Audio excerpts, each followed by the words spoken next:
If you've ever watched a movie on television, you've probably seen something like this at the start of it. A message from the network to let you know that the movie you're about to see has been modified in some way. For the most part, this is usually to reference a change in aspect ratio, some edits for time, and the occasional censoring of content. I have had it with these monkey-fighting snakes on this Monday to Friday plane! But rarely will you see a message like this. Not only was this film modified from its original version, but it includes additional material not in the original release. Today we're talking about Ron Howard's How the Grinch Stole Christmas, which plays every year as part of Freeform's 25 Days of Christmas event. And it's a version of the movie that doesn't exist anywhere else.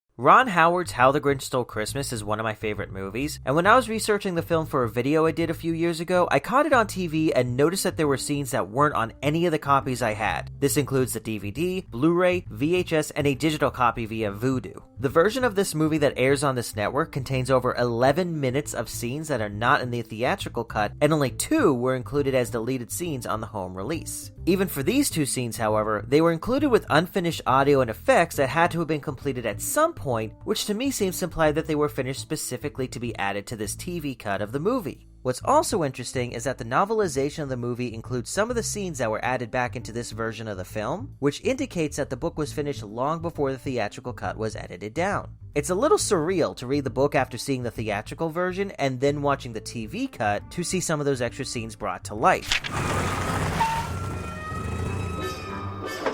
Hello, Martha! August! To what do I owe the pleasure?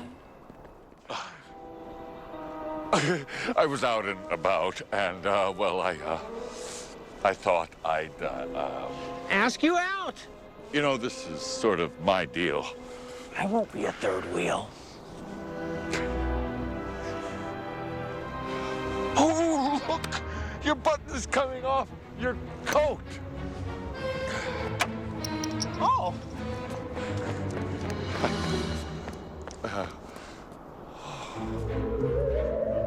The scenes that were added are a mixed bag, and a lot of it is filler. Extended shots of the Who's doing wacky things around town, the Grinch hanging out in his trash castle, and some jokes that probably got cut for a good reason. This is more of a sprinkler. The most significant of these is an extended cut of Present Pass It On. It's a sweet scene, but I can also see why they cut it. This is only a few minutes prior to the Grinch's rant about the selfishness of the Who's, so having something this sincere right before it would take away some of its impact. There's an earlier scene that is somewhat the inverse of this problem, where it adds unneeded cynicism that I feel slightly undercuts Cindy's story arc. Congratulations!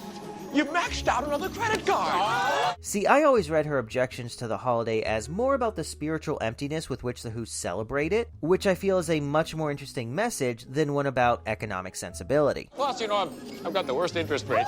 Alright, that was probably a bit much for a simple credit card joke. Let's bring things down a notch and talk about something a bit more straightforward. In what is perhaps the most significant scene added back to the movie, we see Cindy Lou Who at school, where she has chosen to do her report on the Grinch, which her teacher finds very distressing. Now, the problem with this scene is its placement, as they put it right before she goes to the post office, which, if you're familiar with the movie, contains the inciting incident for the rest of the plot. Cindy Lou Who's encounter with the Grinch, where she finds out that he's not the heartless monster that the people of Whoville paint him out as, or even he believes himself to be. Thanks for saving me.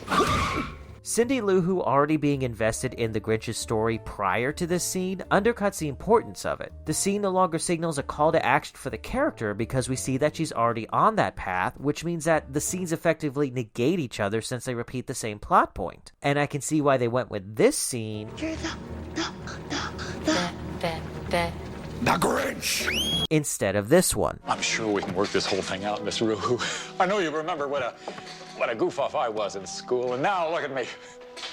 That being said, not all the scenes are frivolous or create problems for the narrative. There are a few that add some depth to the overall story. The added scenes with Martha May add some dimension to her character and make her a much more active participant in the hypocrisies and barely concealed cruelties of the town, which is a running thread throughout the movie. They say he lives up here in a big cave, and he only comes down when he's hungry for the taste of... toothless! Oh, Drew! We see her as a child being genuinely distraught by the way her peers acted towards the Grinch, but the theatrical cut never really gives us a sense of who she became in the intervening years, while scenes like the mayor's visit and the decoration contest fill in a few of those gaps. The decoration contest in particular ends up being a pretty crucial moment in Cindy's mother's story, which in the theatrical cut feels rather slight. Her obsession is built up throughout the movie and the contest is referenced, but there's no culminating moment in the theatrical cut, and we just go right to the resolution at the end with the symbolic olive branch between her and Martha May. Revenant!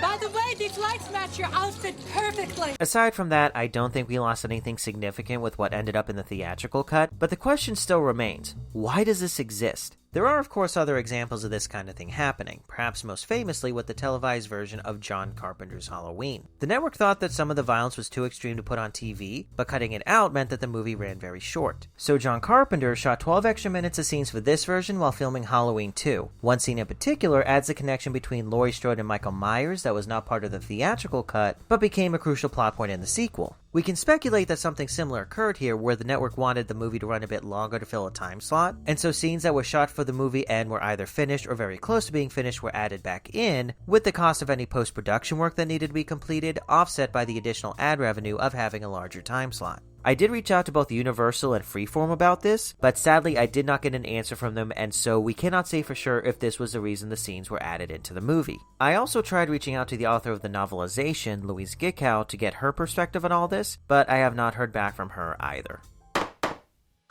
Making movies is an arduous process, with hundreds, if not thousands, of hands trying to craft it into something worth watching, and a lot of times this means that scenes, characters, and entire subplots will end up hitting the cutting room floor. We also know that television networks have priorities and regulations that don't always line up with the filmmaker's intent, and so changes are often made during that process as well. While we can make a rather educated guess about why these scenes were included, the fact is that we don't have any answers from anyone involved. We don't know whose decision it was to add these scenes back in, we don't know how far into post-production they were before being cut and what had to be finished for the TV broadcast, and we certainly do not know why these finished scenes were not included in any of the home releases of the movie. Perhaps we'll learn the answers to these questions someday, and perhaps the answers we come up with based on the evidence in front of us is close enough to the truth. But until someone says for sure, this mystery will remain unsolved. Cut, print, check the gate, moving on.